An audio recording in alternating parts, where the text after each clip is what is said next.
ఓం నమ శివాయ. జై శ్రీరామ్. ఓం నమ శివాయ. మరి ప్రస్తుతం మనము కిషన్ ప్రభు స్వామి ఆశ్రమంలో ఉన్నాము. మరి వీళ్ళంతా భక్తులు చాలా ఆనందంగా కాసేపట్లో ఊరేగింపు చేసుకొని పాదయాత్ర చేపట్టాలని ఉత్సాహంతో ఉన్నారు. కాకపోతే వాళ్ళ ఉత్సాహం ఏంటంటే ఈ కిషన్ ప్రభు స్వామి ఆలయం మొత్తం కూడా 10 మందికి తెలియాలి, ఇక్కడ ఉన్న ప్రభావం కూడా 10 మందికి తెలియాలి, ఈ ఆలయ విశిష్టత మా గ్రామస్తుల విశిష్టత కూడా తెలియాలనేది వాళ్ళ దృఢ సంకల్పము. అందులో భాగంగా ఆలయంలో ఏమేమి ఉన్నాయని తోలుకపోయి కూడా మనకు చూపించే ప్రయత్నం చేస్తూ ఉన్నారు. చాలా గొప్ప విషయం. ఎందుకంటే కొన్ని జాగాలలో మాట్లాడని కూడా ఎవరు ముందుకు రారు. కొన్ని దేవాలయాలకు వాడికి పోతే ఆ గొప్పతనం చెప్పడానికి కూడా ముందుకు రారు. మరి ఇక్కడ వాళ్ళంతా ఉత్సాహంగా ఉన్నారు కనుక మనం కూడా అంతే ఉత్సాహంగా వాళ్ళకి సహకరించే ప్రయత్నం చేద్దాం. ఇక్కడ నాగులు ఉన్నారు. మరి ఇప్పుడు ఈ ఆలయంలో ఉన్న దేవతామూర్తులు అందరికీ కూడా చాలా చక్కగా నైవేద్యం పెట్టారు. బియ్యం పోసే వాళ్ళకి బియ్యం పోసారు, కొబ్బరికాయలు కొట్టారు, అభిషేకాలు చేశారు. శివనాగులను కూడా ఇక్కడికి వచ్చి చూపిస్తున్నారు. మరి ఇక్కడ అమ్మ ఏందమ్మా ఇక్కడ విశేషం? ఇక్కడ జంట నాగులు అని జంట నాగులా? ఈ అమ్మవారు ఇక్కడ పుట్ట కూడా ఉండేది. అయితే కొన్ని కొంచెం గట్టి చెప్పాలమ్మా, ఎందుకంటే మనకు పుట్ట కూడా ఉండేది.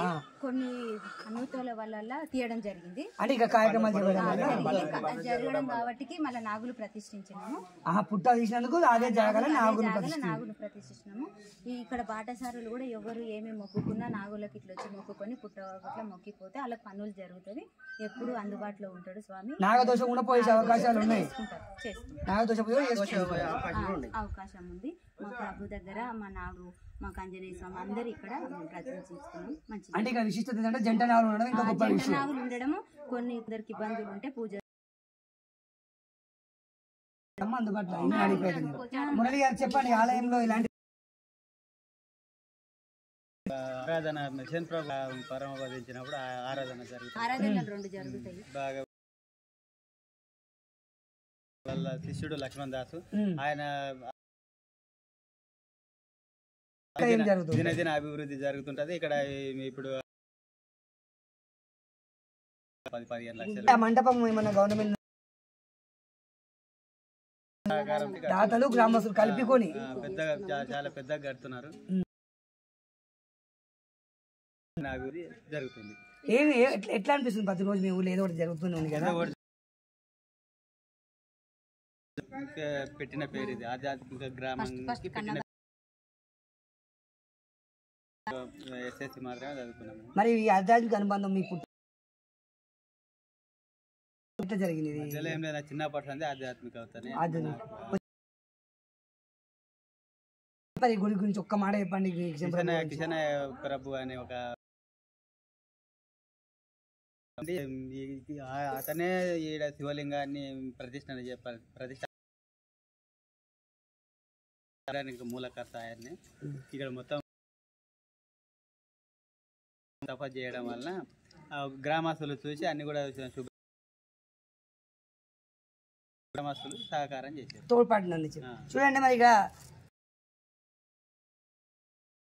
ఆలయం కూడా అంటే ఆయన ఇక్కడ వాగుబొడ్డున అనేక రోజులు తపస్సు కూడా చేసుకోవడం జరిగింది. ఆ తపస్సు పుణ్య చైతన్యమయ్యి ఆలయం పనులు చాలా జరుగుతూ ఉన్నాయి. వచ్చే సంవత్సరం కూడా ఇంకా ఇంతమంది భక్తులతోటి మరింత కట్టుకునే విధంగా ముందు కొనసాగాలని కోరుకుంటూ అమ్మ ఏం చెప్పమ్మా?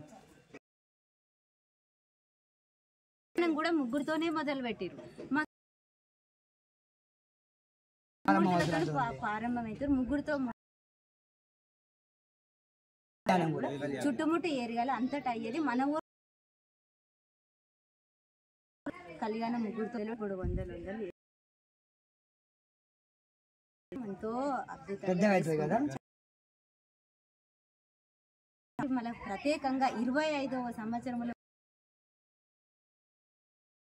ఏ రోజు శివరాత్రి